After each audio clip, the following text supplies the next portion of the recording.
Okay, guys, we do have an update in the active shooter case with Colt Gray. That's the active shooter out of Georgia who unfortunately killed 2 teachers, 2 students, and may have injured 8 or 9 others.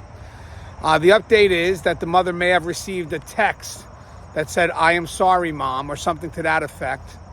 And then the mother reached out to the school immediately to have him checked on. She even used the words extreme emergency. So this is unique because we don't have the context of how she defines extreme emergency. Maybe the reason why she went for that guidance counselor was because she thought her son was gonna kill himself. That could be a reason.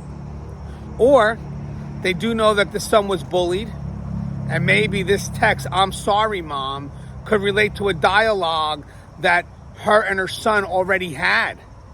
Maybe a dialogue that she didn't really tell anyone, because "I'm sorry, Mom," what's that in reference to? I don't know. We don't know the whole context. But if by chance the dialogue does relate to him, or in her believing that he is going to hurt people at the school, her first option should have been to call the local PD, the local police department. But again, we don't know the context of extreme emergency. Whatever that extreme emergency was, it connected to the "I am sorry." And that's based on a dialogue I am sure that they've had that we don't know nothing about. So we're going to have to find out what that dialogue was that provides meaning to the "I am sorry" for enough to her to interpret that as an extreme emergency.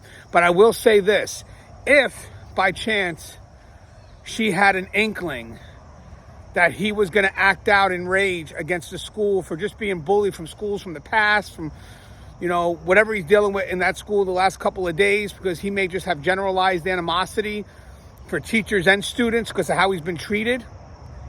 Her first call, if that was the case, should have been the local PD. But sometimes as a mother and as a concerned citizen, we want 2 different, one wants a reaction, one wants a resolution. If I was a concerned citizen, I want a reaction. Hey, I'm calling, there's this threat. Get the PD out there. Let them do what they got to do. Hopefully it ends in arrest. But if not, they have to take them out. It is what it is. We want our kids safe. They want a reaction. The concerned mother wants a resolution. That's what she wants. She doesn't want her son to be killed. She doesn't want her son to even be arrested.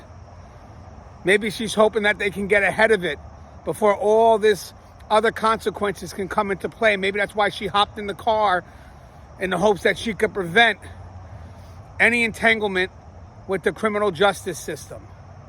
Because it's not a good call if you believe that your son does pose a threat to go ahead and, as the guidance counselor, go check on him. Because that could just aggravate, and then you have no one there to help with the reaction. Same thing could be for a potential suicide. You don't know how he's planning to take himself out. There's no metal detectors in this school. So you want this to be a very controlled effort. But either way, I would love to get your thoughts.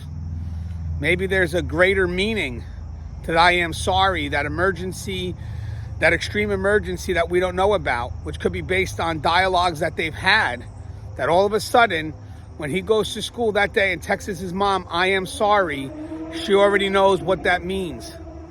We just need to know what that interpretation is. As always, guys, stay safe.